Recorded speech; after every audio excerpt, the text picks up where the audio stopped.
Imagine, if you will, strange creatures, phantom campsites, and ghostly encounters, and a tree that is said to have the power to alter the weather. These things and more have been reported at Crater Lake National Park, and in tonight's episode, we're going to be looking into the strangeness that has been reported here at Crater Lake National Park. Ask a scientist about how Crater Lake was formed, and they will tell you that about 8,000 years ago, Mount Mazama erupted, and that this explosion was the largest volcano in the Cascade region in well over 1 million years. The force of the blast was so great that Mount Mazama blew its top off and then collapsed to form a giant crater. After 200 years of snowmelt and rainfall, a lake was formed, measuring well over 2,000 feet deep, thus making it the largest lake in North America and the 9th largest in the world. Now, ask the Klamath natives and you'll get a more colorful story about the origins of Crater Lake. Now, before we move on, I'm going to apologize in advance that I'm still sick and getting over a cold, so bear with me. The native story goes something like this with the origins of Crater Lake: that the gods created the world and the mountains, and they also created great tunnels under these mountains. Once completed, they left the earth, except one by the name of Skell. Now, Skell is known as the sky god and is usually perceived as a force of good. Now, Skell created his home on Mount Shasta. While on Mount Shasta, Skell created humankind, and Skell watched over his creation and was their great protector. However, Skell was not the only spirit around, as there was another spirit known as Lao, who lived under the mountains in those great tunnels that the gods had created. He is known as the Lord of the Underworld. Now, Lao would visit the upper world and admired all of its beauty. On one such visit, he noticed a beautiful native woman named Loha. Loha was the daughter of the Klamath chief and was said to be a beautiful woman. Many men before him had tried to make her their wife, but none succeeded. One version of this legend states that even Skell had tried to make her his wife. However, he was turned down, and lucky for Loha, Skell was graceful with his rejection. Unfortunately for Loha, the Dark Lord Lao was determined to have her, so he dispatched his most trusted lieutenant, Skul, to Loha's village. He told Skul to send his marriage proposal to Loha. Loha then loaded Skul down with lavish gifts and sent him along with an entourage out toward Loha's village. That fateful evening happened to be a festival night, and Loha was out taking in the festivities when out of thin air, there stood Skul. Skul was described as wearing wolf skin and having red eyes. Skul then proclaimed that my master Lord Lao intends to marry Loha. Lord Lao offers these most lavish gifts, but most importantly, he offers Loha the chance of eternal life and that she could live with him under Mount Moyana. He then flicked his fingers and all of Loha's would-be suitors vanished in a flash of yellow light. Horrified and disgusted, Loha had boldly proclaimed that I do not want to live under a mountain, and Skul disappeared in an instant and went back to the mount. Meanwhile, Loha's father held an emergency tribal council. Sympathetic to his daughter's plight, he presented the idea to the tribal council that Loha should flee. The elders agreed with the chief, and it was decided Loha would flee. Now, naturally, the Dark Lord under the mountain wasn't too pleased when he had heard the news that Skul had for him. The Dark Lord sent Skul back with orders to bring her to him. Skul encountered a problem, though, because Loha wasn't there, and there was no one talking. When informed of this, the Dark Lord told Skul to tell the village they would all be destroyed unless they gave her up. The villagers replied with stone-cold silence, but by this point, Lord Lao was furious and began to pace under the mountain. The earth began to tremble and shake as he paced back and forth, and he became more furious by the moment, and his fury had reached a pinnacle point that actually blew the top off of his mountain home. Still enraged, Lao climbs out to the open world and blew fire and hurled fiery boulders onto the village below. The villagers fled to a nearby lake, and it was here that two medicine men decided that to stop the Dark Lord, they must sacrifice themselves. Watching from Mount Shasta, Lord Skell was moved by this act of selflessness. As the medicine men approached the mountain, Skell flew in front of them and began to battle the Dark Lord Lao. A great battle was fought, and Skell was eventually victorious after several days. He had forced Lao back into the underworld. He then sealed the opening with debris from the explosion, and this in turn formed a crater, thus sealing the entrance to the underworld shut. the Klamath changed the name of the mountain, which originally meant Tall Mountain, and they called the ensuing lake that formed Lake Giowas, which means a most sacred place. This place remained a holy place to the Klamath tribe and hidden from the outside world for the next 7,500 years. I tell you this story because if you take out all of the theatrics, this is exactly what scientists claim to have happened. Also, it is known that the Klamath people lived in the area at the time of this eruption. Another reason I tell you this story is to show that there can be some truths in mythology, or the story is based on actual events. How much is true is to be determined. However, it's amazing that after 7,700 years, this story is still as accurate as it is. Now, one thing that caught my attention in the story was the description of school. When I first began researching strange things at Crater Lake, the first thing I saw was an early settler's claim to encounter a white deer with red eyes. However, as I began to look for the story again so that I could talk about it and provide it as a possible reference point, I immediately made the connection to school when I had read about his appearances. Now, before we move on to the next part, there's actually another story that the Klamath have. Now, this story tells how Wizard Island was formed, and some people think this might have something to do with some of these strange activities at Crater Lake. The Last Battle. I'm assuming that happens after the previous story, and this is called The Last Battle. Now, this story involves our two gods from the previous story, Skell and Lau. And before getting to the battle, this story first takes us down a memory lane trip. The story tells us that Skell and the Dark Lord were not always enemies. In fact, they were at one time friends. The tale describes Lau as coming up from the underworld and playing with Skell. They would morph into various animals and play with each other and were great friends at time. Over the course of time, things had soured between them to the point that they became mortal enemies. And one day, Skell and Lau met for battle. This particular battle would be a battle to the death, and of course the Dark Lord Lau smote down his adversary Skell. The Dark Lord was jubilant and held a massive party to celebrate his victory over Skell. However, not everybody was happy about this. The followers of Skell infiltrated this party and managed to steal the heart of Skell. They were then able to resurrect Skell, and Skell then confronted the Dark Lord again. This time, Skell was victorious, and to assure his victory and prevent the Dark Lord from ever returning again, Skell ordered his followers to cut Lau up into pieces and get rid of him. Skell's followers did that and got the bright idea to cast his remains into the lake for the lake creatures to eat. However, many of the lake creatures were followers of Lau, so they told them they were feeding them the remains of Skell. The lake creatures gladly feasted on the remains until Skell's followers put Lau's head into the lake. Now, horrified at this, the lake creatures stopped feasting on the remains, and the remaining head is said to be what we call Wizard Island today. A takeaway from this story is that Wizard Island is the place on the lake where many weird things are said to happen. Another interesting thing is we see a reference to the god's abilities to shapeshift into different animals, and one must wonder if this could explain some of the more bizarre creatures that have reportedly been seen here, or if it was just Klamath's explanation of some things they had seen around Crater Lake. For 7,500 years, the lake remained a sacred place, a place not known to the outside world. But that all changed in the 1850s and the 1860s when Crater Lake was discovered and rediscovered about 4 times by the European settlers. By 1868, the lake received a new name, no longer called a sacred place, but now referred to as Crater Lake.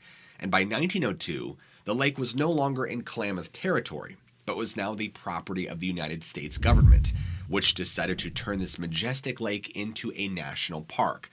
An interesting thing to note, though, is how the European settlers viewed Crater Lake versus the Native Americans. The European settlers were in awe of Crater Lake and reported that the natives were scared and stayed away. An Oregon newspaper once published the following: "There's probably no point of interest in America that has completely overcome the ordinary native with fear as Crater Lake. From time immemorial, no power has been strong enough to induce them to approach within sight of it. For a paltry sum, they will engage to guide you thither, but before reaching the mountain, will leave you to proceed alone. To the savage mind, it is clothed with a deep veil of mystery and is the abode of all manner of demons and unshapely monsters. Many settlers said that the local natives would outright deny the lake's existence.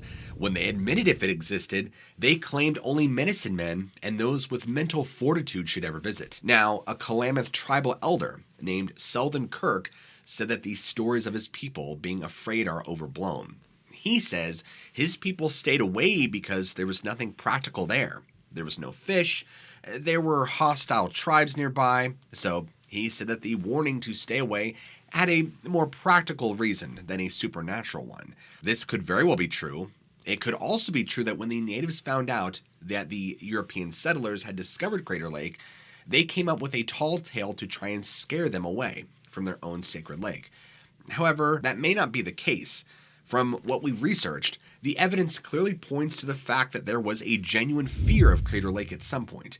Take the following accounts from different groups that interacted with the Klamath. This particular account was written in 1896. Around the lake, innumerable pinnacles and beetling crags of black, crimson, and yellow bristled to the sky in a vast amphitheater. Yonder arching caverns pierced the base of a fearful precipice, whose frowning walls glowered upon the rugged rock island of the Phantom Ship, a fantastic object of unspeakable dread to the Klamath natives. This next account was written around the same time. The natives long believed that the only punishment could come to men who looked upon a lake that was sacred to the spirits. Do not look upon this place, the legend warned, for it will mean death or lasting sorrow. And finally, let's take a look at this last account that took place during the Hillman's expedition. They encountered a band of natives whom they questioned about it. None would acknowledge such a lake existed.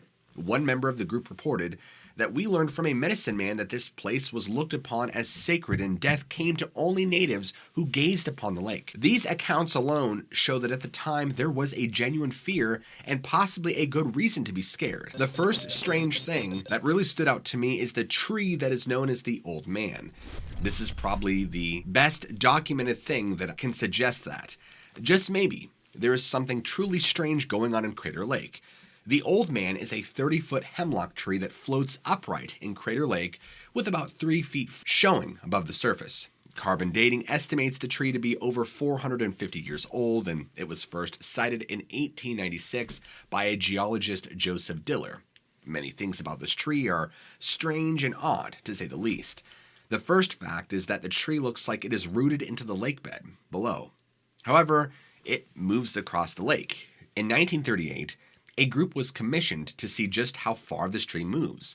It was determined that from the month of July to the month of October that this tree had moved around the lake some 62.7 miles. In fact, on August 6th, it was recorded as moving a whopping 3.8 miles. Some people have argued that the wind is blowing the tree around the lake. It has been observed that the Old Man often goes in the direction against the wind. Another thing that has stumped scientists is the fact that this tree has been floating for so long. I couldn't find a definitive answer on how long the process usually takes, but normally what happens is that a tree floating in a body of water will become waterlogged and ultimately will sink over time. The process is usually a lot quicker than 120 years, and for all we know, the Old Man could have been in the lake longer than that. And yet, another strange thing about the Old Man is the way it is floating. It is floating in an upright position. Scientists have measured the tree, and according to their calculations, a tree the size of the Old Man should be floating horizontal, not vertical. This has caused scientists to try and develop a hypothesis to explain the abnormal behavior. One theory is that the rocks were attached to the tree's roots when it fell into the lake, and thus has caused the tree to anchor into an upright position. However, there's no evidence to suggest that this is the case. Because scientists don't have a definitive answer on why the Old Man floats the way it does, some have begun to suggest that the Old Man defies known physics. Its origins and floating orientation is not the only weird thing associated with the Old Man. Some people claim that it has the power to alter the very weather around it. The story has been told hundreds of times and goes like this. In the year 1988, a group of scientists was going to conduct a submarine expedition of the lake itself. They viewed the Old Man as a safety hazard and decided it would be best to moor it in on the eastern shore of Wizard Island. The story goes that the crew had not so much as put the rope around the log when out of nowhere, the sky turned dark and the lake waters suddenly became violent, and a nasty storm began to rage. The crew began to panic and untied the tree. The crazy thing is that as soon as the rope was removed, the skies immediately cleared. The wind stopped and the weather returned to the blissfulness that existed before they had put the rope onto the old man. An interesting note is that, as mentioned earlier in the video, Wizard Island is associated with the Dark Lord Lao. So maybe something is truly going on, whether there be a dark energy trapped on it or something unexplainable, perhaps something supernatural. I tried to see if there was anything conclusive that would point to this really happening, but I couldn't find any first-hand accounts of this. However, I did find that indeed a submarine expedition did take place in 1988, and that several park rangers at Crater Lake believe this to be a true story. So much so that they no longer allow people to jump onto the old man and pose for pictures. If reports are believed to be true, then Crater Lake is also home to none other than Sasquatch himself. As unfortunate as it is in today's world, you have to be skeptical of anybody who claims to have seen this hairy beast walking around. Ever since the infamous videos shot by Roger Patterson in 1967, sightings of the cryptid have been reported everywhere across North America and then some. Scientists are quick to dismiss the idea as being a misidentified bear or other strange natural occurring animal, while the good old rational thinking skeptics say it's a person in a suit. Apparently, people dressing up in a Bigfoot suit really happens, and in fact, the show 1000 Ways to Die tells a story about a person dressed in a Sasquatch suit that went completely wrong. The show identifies the man as Luke Wiggins, which is probably not his real name because the show claims to change the names of the deceased individuals. Anyway, Wiggins lived near a park and he got tired of seeing the runners on the trails around his property. So one day, he got the bright idea to dress as a Sasquatch and terrorize the runners. This went on for a bit. However, it wasn't long before the park rangers began to hear the stories about Sasquatch roaming the park. And one ranger went out with a dart gun and he came across a Sasquatch in the act of terrorizing an innocent jogger. The park ranger opened the fire, hit the hairy beast, only to discover that it wasn't a Sasquatch but a man in a Sasquatch suit that his tranquilizer dart had killed. And yet, another story about a Bigfoot impersonator gone wrong involves Randy Lee Tenley. In 2012, Randy decided to put on a ghillie suit and stalk a remote Montana highway. Only, it didn't go too well for him as he was hit by a car and then subsequently ran over by another one. Randy's friends said that he was trying to trick people into thinking that they saw a Sasquatch. It's stories like these that cause the general public to dismiss the reports of Sasquatch often, and with his prevalence in pop culture, it makes a supposed sighting harder to take seriously. However, there are thousands of people who claim to have come across this hairy cryptid, and they are die-hard believers. So, the million-dollar question is there any evidence for the existence of Sasquatch? You could probably sit around all day and argue about that, but that, my friends, is a rabbit hole for a whole other video. Many native tribes in the western United States have strange stories about tall, hairy wildmen. For example, on the Thule Indian Reservation, there's a pictograph that supposedly shows a giant hairy biped and is estimated to be over 1,000 years old. And not only are there these strange carvings and pictographs, but there are numerous stories from the days of old that tend to support the idea that Sasquatch is genuine. Take, for example, the story of Rachel Plummer. She was captured in 1836 by a Comanche raiding party, and for the next 2 years, she was taken across the prairie. She was finally freed, and when she returned, she wrote about an account about her exploits. She described the various animal and plant life on the prairie. However, she mentions a curious animal that in English is described as and translated as man-tiger. This creature had been encountered on multiple occasions in the mountains by the Comanche. It was said to have the shape of a man, but to be very hairy and have a height of almost 9 feet tall. Then there is William Cody, better known as Buffalo Bill. He claims that a group of Pawnee Indians showed him a giant thigh bone. They claimed that this bone belonged to a race of human-like giants. However, they no longer existed as they were wiped out by a flood eons ago. 2 other great frontiersmen tell stories that can be associated with Sasquatch. Daniel Boone claimed that he had killed a 10-foot giant that he referred to as a Yahoo. In his book, The Wilderness Hunter, President Theodore Roosevelt wrote about an encounter he had with an old mountain hunter named Bowman. The story goes that he was out and about and encountered Bowman. Bowman then stopped Roosevelt and asked him whether he had heard about his story about his encounter with a great beast. Roosevelt replied no, and Bowman proceeded to tell him a story about how him and his partner were looking for beaver. They came into a cave only to be attacked by a tall, hairy beast. Bowman's partner was injured and Bowman fled, leaving his partner there to die. Moving back to Oregon, a famous encounter with Sasquatch supposedly happened in 1924. 5 gold prospectors were seeking out gold near Mount St. Helens. One of the prospectors had a meeting with a giant hairy creature. The prospector, named Fred Beck, claimed he shot the beast, and that night, as Beck and the other 4 miners were sleeping in their cabin, an all-out assault on the cabin began. The creature returned, but this time with friends and family, and they began hurling boulders and rocks towards the miners. Beck was knocked out by a boulder that was tossed through the roof, and these creatures tried to break down the door. They continued their assault until daybreak, and once daybreak finally did hit, these creatures retreated back into the forest from where they had came. The Forest Service dispatched several rangers into the area, but found no evidence of such creatures existing. These stories sound fantastic and can be hard to believe. In fact, many people probably consider these stories nothing but fictitious and tall tales. However, I tend to think they might have some credibility to them. Now, returning to Crater Lake, our favorite native tribe, the Klamath Indians, have ancient stories involving a giant creature. In fact, the show Finding Bigfoot did visit the Klamath and did an episode about the entire area. The video does a pretty good job explaining some of the Klamath's beliefs about this creature. Ironically, the show didn't find Bigfoot. Instead, they did find something else, and that brings us to the next stage of strange things occurring in Crater Lake. And those are strange lights and phantom campfires. The show Finding Bigfoot was at Yamsay Mountain, which is around 35 miles east of Crater Lake. As they were out filming the show one night, some of the crews saw a strange light in the distance. At first, they thought it was a headlamp, but as they watched, they became convinced it was a ball of light or an orb of light floating through the forest. An interesting thing about this is that many of the native sacred places across the Americas are associated with strange lights. Take, for example, Brown Mountain in North Carolina, where these same orbs are often seen. The Native Americans view these lights as spirits. However, Native Americans are not the only ones who are seeing these lights. It is reported that people will see what appears to be campfires on many nights on Wizard Island.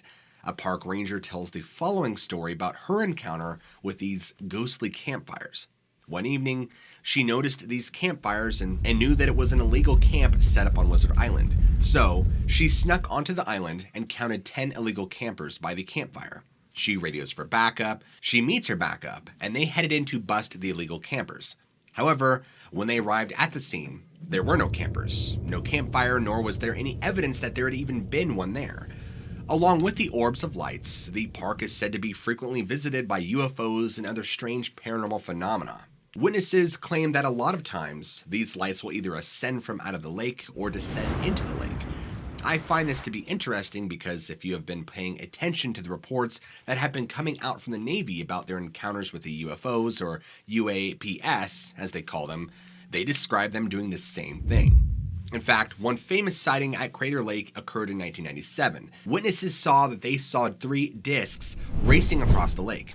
And later that day, they heard a loud sonic boom that was so powerful it caused their car alarms to go off. Supernatural beings, supernatural trees, giant cryptids, and space aliens are not the only weird things about Crater Lake.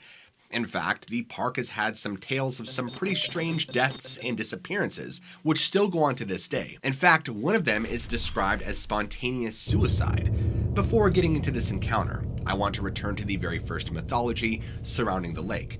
If you remember, when telling the mythology of the lake and how the native people feared the lake, they said only medicine men and people with strong mental fortitude should ever visit. The reason for that is they claim that the lake has the power to mesmerize you. If one stares too long, a person will enter a trance-like state leading to death. Could this be what has happened to so many unfortunate souls? The first creepy and horrifying story about this occurred in 1947 and is described as spontaneous suicide.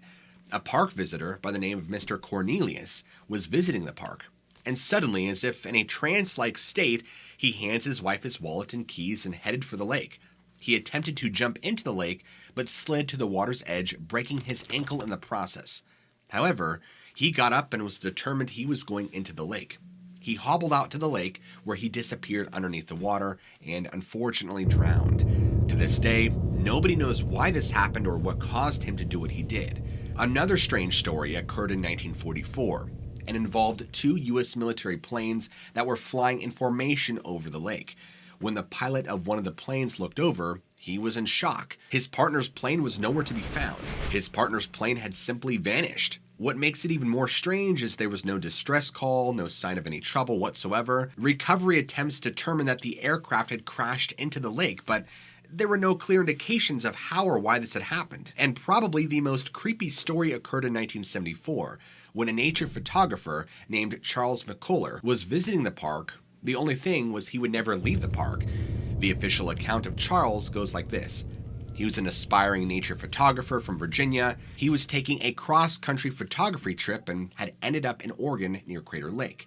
He was staying at a friend's house, and in January, he departed for Crater Lake and told his friend, "If I'm not back here by February 1st, you need to report me missing." His friend took note, and it was odd because he didn't appear to be well equipped to face the winter conditions at Crater Lake at the time. However, he didn't think anything about it until February 1st, so an investigation went underway, and the last known sighting occurred on January 30th. A park logger said he had given this photographer a lift to the entrance of Crater Lake Park. He said that his van was unable to drive in the heavy snow. What happened next is anybody's guess. 2 years later, some hikers found a backpack lying in a remote canyon. They turned it in, and it was identified as belonging to him. A search of the area found a body, but it was in the most peculiar state. The body was located about 12 miles from his last thought camping location. What is even more strange about the location is the area is covered in deep snow during the months of January. In fact, there is so much snow that skiers and snowmobilers have a hard time navigating through the area. However, it appeared that McCuller hiked his way to this location, and what is even more bizarre is that he seemed only partially dressed. Even stranger was the condition of his remains. Only a few bones had remained. The authorities at the time are quoted as saying that it looked like he just melted away. Officially, his cause of death is labeled as an accident. However, others think that there might be more to it than that. Maybe he was the victim of foul play or encountered one of the many strange phenomena reported at Crater Lake. I do not believe that all this strangeness can be chalked up to people's imaginations and tall tales. In fact, I think that whatever is going on in Crater Lake has been going on for a long time now, and that the Klamath tribe encountered this strangeness, and thus the inspiration for their colorful mythological stories about Crater Lake had formed. But I would love to know what you guys think. Is Crater Lake truly a supernatural hotspot with possibly having portals to another dimension, or is it all just a bunch of hoaxes, tall tales, and fabrications? Let me know what you think in the comments below, and don't forget to go ahead and smack that like button. And if you're new to the channel, be sure to go ahead and smack that subscribe button and keep your notifications turned on so that way YouTube will let you know every time I release a great new video. As always, guys, I love you all. Keep an open mind, and I'll see you guys in the very next video.